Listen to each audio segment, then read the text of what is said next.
이란에서 벌어진 단 하루의 군사 충돌. 이게 대체 어떻게 지구 반대편 주식시장을 박살내고 심지어 안전자산의 규칙까지 바꿔버렸을까요? 자, 오늘 그 거대한 도미노가 어떻게 쓰러졌는지 그 첫 조각부터 마지막 조각까지 하나하나 따라가 보겠습니다. 아니, 시장이 왜 이렇게까지 겁에 질렸을까? 이걸 이해하려면요, 당시 분위기를 좀 알아야 돼요. 이란과의 군사적 긴장감도 엄청 났는데 거기에 더해서 이렇게 전혀 예측 불가능한 대통령의 한마디가 툭툭 튀어나오던 그런 시절이었거든요. 말하자면 시장은 이미 살얼음판 위를 걷고 있었던 거죠. 작은 돌멩이 하나만 던져도 와르르 무너질 준비가 되어 있었다 이겁니다. 자, 모든 혼란의 시작은 바로 이겁니다. 미국 이스라엘 연합하고 이란의 군사 충돌이 이게 그냥 작은 다툼이 아니라 진짜 격해지기 시작한 거죠. 그러자 시장은 이걸 단순한 분쟁이 아니라 이거 진짜 전만전 가는 거 아니야? 하는 최악의 시나리오를 가격에 막 반영하기 시작한 겁니다. 그 공포가 퍼져나가는 데는 정말 순식간이었어요. 특히 결정타는 이거였어요. 이란이 우리 호르무즈 해협 막아버릴 수도 있어 하고 으름장을 놓은 거죠. 여러분, 호르무즈 해협은 전 세계 석유가 지나다니는 말 그대로 핏줄이거든요. 이 위협 하나에 충격파가 그냥 전 세계로 쫙 퍼져나간 겁니다. 투자자들 머릿속은 복잡할 게 없었어요. 딱 한 가지 생각. 일단 던지고 튀어야 되나? 바로 이거였죠. 자, 그럼 시장은 가장 먼저 어디서부터 반응했을까요? 언제나 그렇듯 가장 원초적인 두 가지, 바로 공포 그리고 에너지에서 즉각적인 신호가 왔습니다. 보세요. 먼저 세계 경제의 피, 석유, 가격이 바로 반응하죠. 플러스 5%. 이게 그냥 숫자 5가 아니에요. 호르무즈 해협이 진짜 막힐지도 모른다는 그 상상조차 하기 힘든 시나리오에 대한 공포가 그대로 가격에 달라붙은 결과입니다. 그런데 석유는 아무것도 아니었습니다. 진짜 심각한 충격을 받은 건 따로 있었습니다. 바로 천연가스. 특히나 에너지 수입에 목매는 유럽에서는요, 하루 만에 무려 70%가 폭등해버립니다. 이게 거의 패닉 수준이죠. 그리고 바로 이 지점이 왜 미국보다 유럽 시장이 훨씬 더 박살났는지에 대한 첫 번째 실마리가 됩니다. 자, 이 숫자는 기름값 같은 게 아닙니다. 이건 시장에 떠도는 공포 그 자체를 수치로 나타낸 거예요. 공포지수라고 불리죠. 투자자들이 얼마나 필사적으로 위험한 자산에서 돈을 빼서 도망치려 했는지 이걸 너무나도 명백하게 보여주는 증거라고 할 수 있습니다. 자, 여기서부터 정말 흥미로운 이야기가 시작됩니다.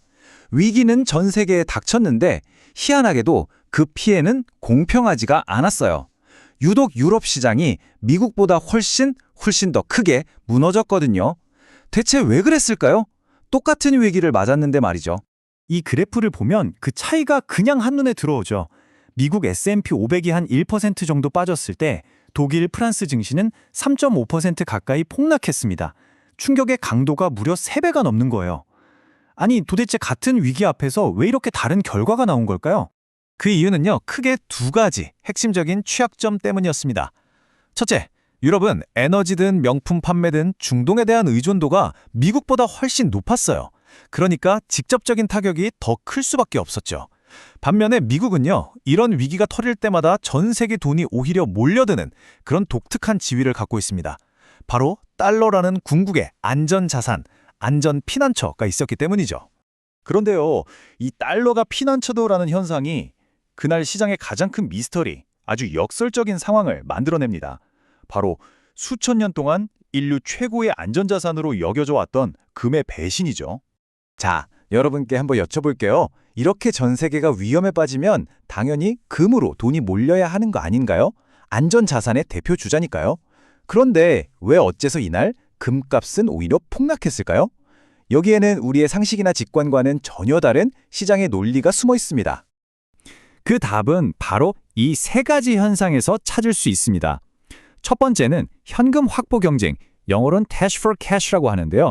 공포가 극에 달하면 투자자들은 좋은 자산, 나쁜 자산 가릴 것 없이 그냥 다 팔아치웁니다.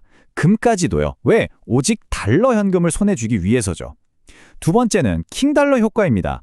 달러 가치가 현재 막 치솟으니까 다른 나라 통화로는 금을 사기가 너무 비싸진 거예요. 그리고 마지막으로 그동안 금에 투자했던 투기성 자금들이 이 패닉을 못 이기고 한순간에 와르르 무너져 내린 겁니다. 이 표가 그날의 모든 걸 요약해 줍니다. 달러는 급등했죠.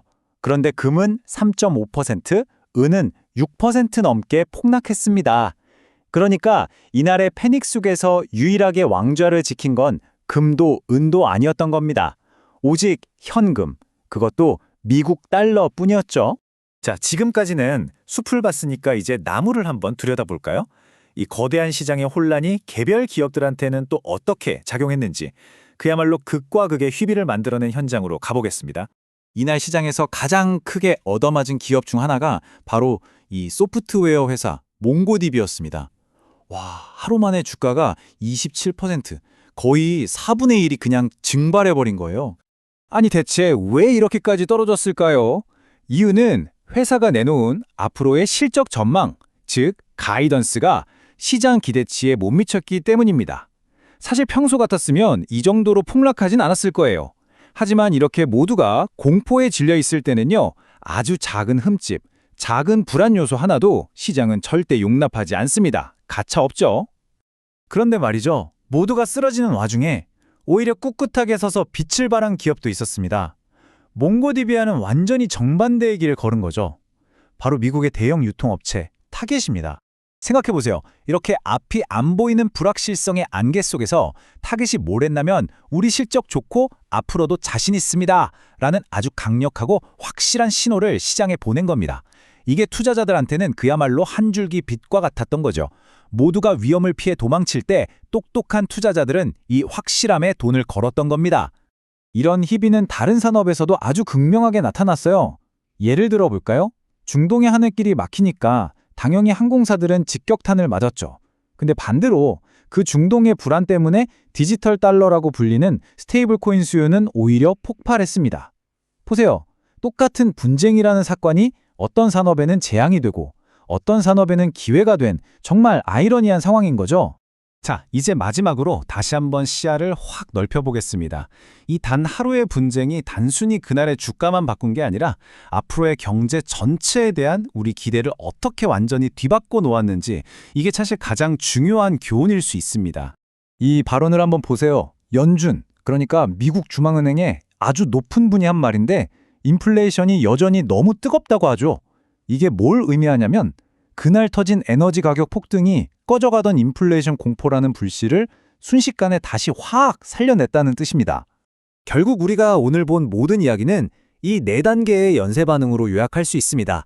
첫째, 지정학적 분쟁이 터지고, 둘째, 이게 에너지 가격을 미친 듯이 끌어올리고, 셋째, 그러자 인플레이션 공포가 다시 살아나고, 넷째, 결국 중앙은행이 금리를 내리려던 계획을 뒤로 미루게 되는 이 흐름인 겁니다. 하나의 작은 충격이 정책의 큰 방향까지 바꿔버린 거죠. 결국 이 모든 이야기는 하나의 질문으로 돌아옵니다. 단 하나의 분쟁이 저 멀리 데이터 센터를 공격하는 드론을 띄우고 미국의 금리 인하 시기를 늦추고 심지어 지금 여러분이 쓰고 있는 맥북의 가격에까지 영향을 미칠 수 있다면 과연 우리가 사는 세상은 얼마나 촘촘하게 연결되어 있는 걸까요?